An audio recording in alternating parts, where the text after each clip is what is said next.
Okay, we looked at inverses back in chapter 1. We're going to kick it down the road a little further. We're talking about the domain of inverses. This will get us ready when we start looking at trigonometry in chapter 5, chapter 6. All right, so the trouble with this f of x function is it's not a one-to-one function. It fails that horizontal line test. So when we do its inverse, and you see as I use Desmos, I just switched x and y, and it graphed the inverse. See, the inverse of it is not a function.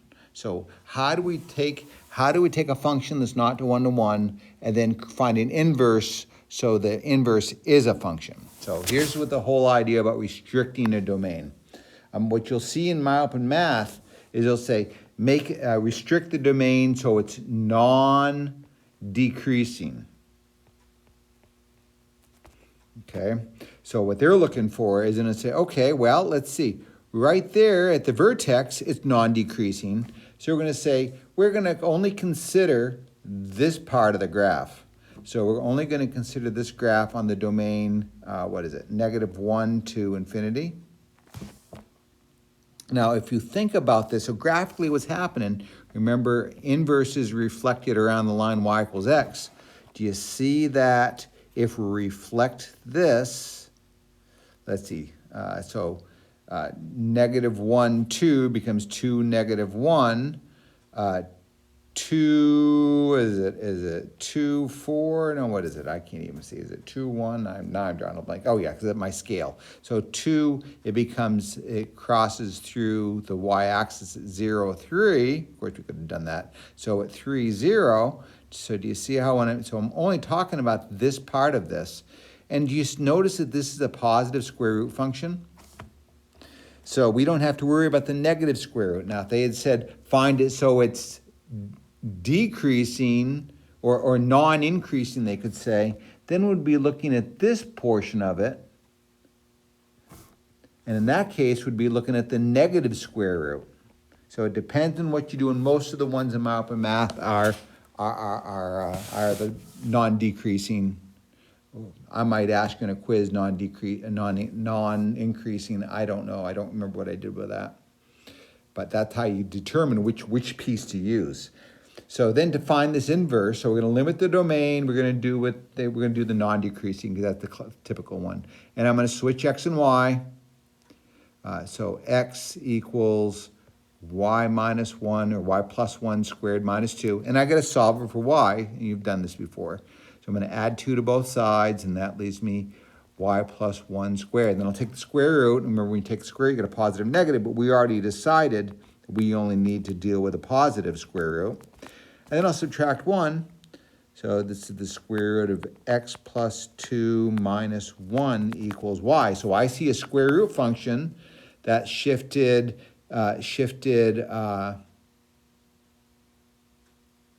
I'm not totally sure I graphed the right function. I'm looking at this. I see I didn't graph the right function. I graphed the positive. All right. So what I'm seeing is a square root function that shifted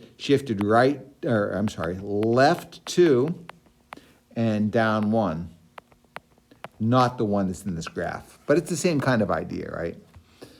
So that's how you find the inverse. If I was looking for the non-increasing, I just have to make sure that I included a negative in front of the square root, and that would be exactly the same.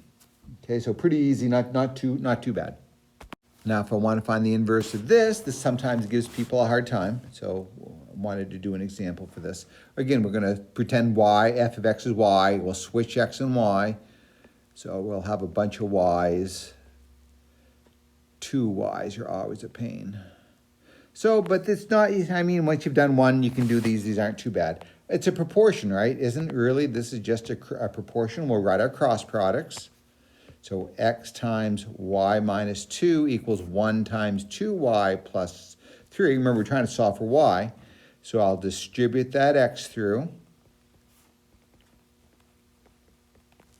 And then I'm going to get the terms with y's on one side, all the terms without y on the other side. So I'm going to do, because that 2y is positive, I'm going to subtract the 3. Whoops, no, Dan. I messed that one up. Just a minute. minus 2x minus 3, and then I'll subtract the xy. So 2y minus xy, and then this is to me what is the hardest part. When I was first learning how to do this, I said, how the heck do I get rid of the 1y? Well, I factor out a y. It's a GCF. So we'll write this as negative 2x minus 3 equals y times 2 minus x. And then I'll divide by 2 minus x. So minus 2x minus 3 over 2 minus x. And lo and behold, there we go. That's the inverse. That is f inverse of x, if that's the original. And we could verify this by substituting this function in for this, and we should just get x when we come out, right? I won't do that here because you've seen that. So we've got this. I thought I'd walk you through this problem. I've got 60 milliliters of solution and 10% of it's acid. So doesn't that mean that 6 milliliters of it is the acid out of 60 total?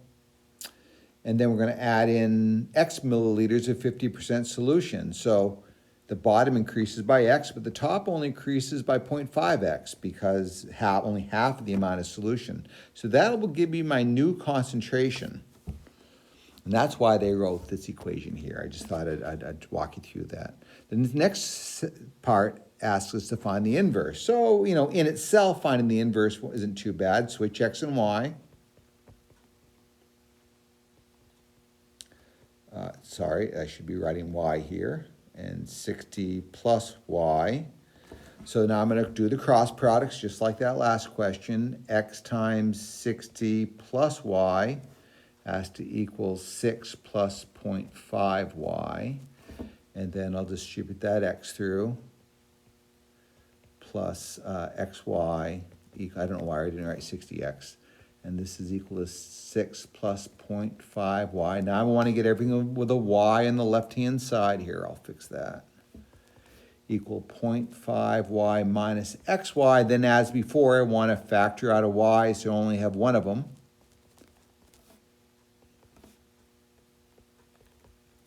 And then I'm going to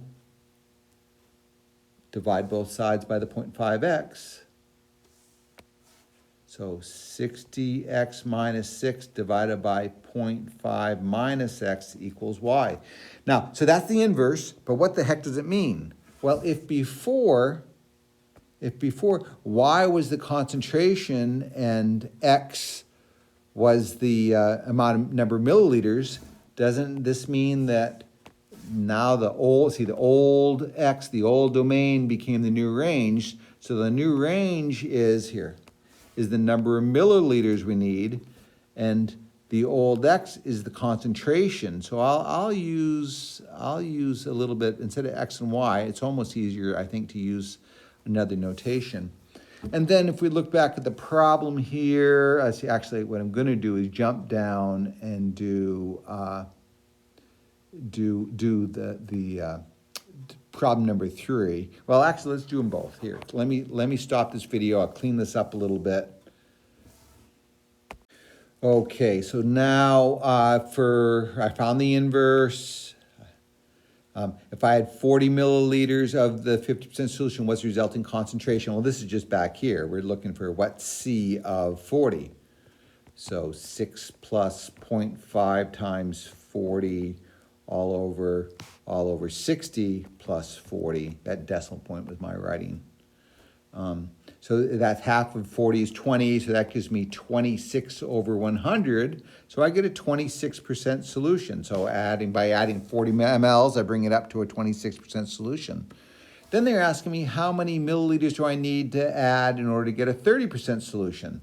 Well, you could guess and check, but we already have this formula, right? We know that the number of mLs can be found by taking, where did I write that?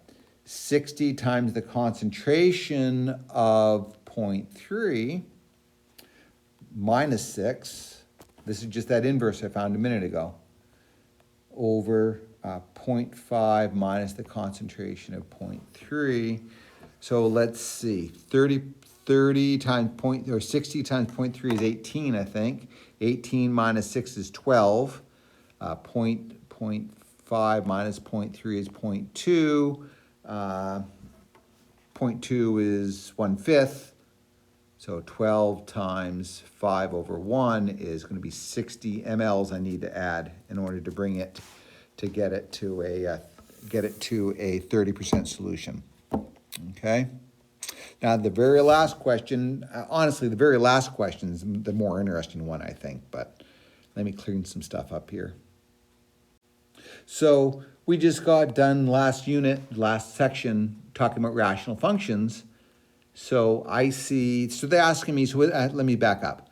This is asking me what values of X, how many liters of 50%, or how many milliliters of 50% solution do I have to add in order to get this to be a 60% solution? So let's look at this rational function. I see that they're both degree 1, numerator, denominator is degree 1, so I see that there's a horizontal asymptote of C of X equals 0.5. In other words, the long run behavior of this is going to be a 50% solution. So if I'm looking for how much acid I need, how many liters of this 50% solution I need to add in order to get to be a 60% solution, well, that isn't going to happen, because in the long run, right, it's going to be, what's it going to look like? If I keep adding, let's see, I'm going to keep adding solutions. I think it's going to look something, I mean, I'm guessing what it looks like, but I know I know in the long run, the most it'll get to is a 50% solution, right? So it'll never get above that to get a 60% solution, because I start with 10% solution, I'm only adding 50% solution. It'll never get to 60%. So that's why one useful way to think about horizontal asymptotes. So I guess this video is probably long enough.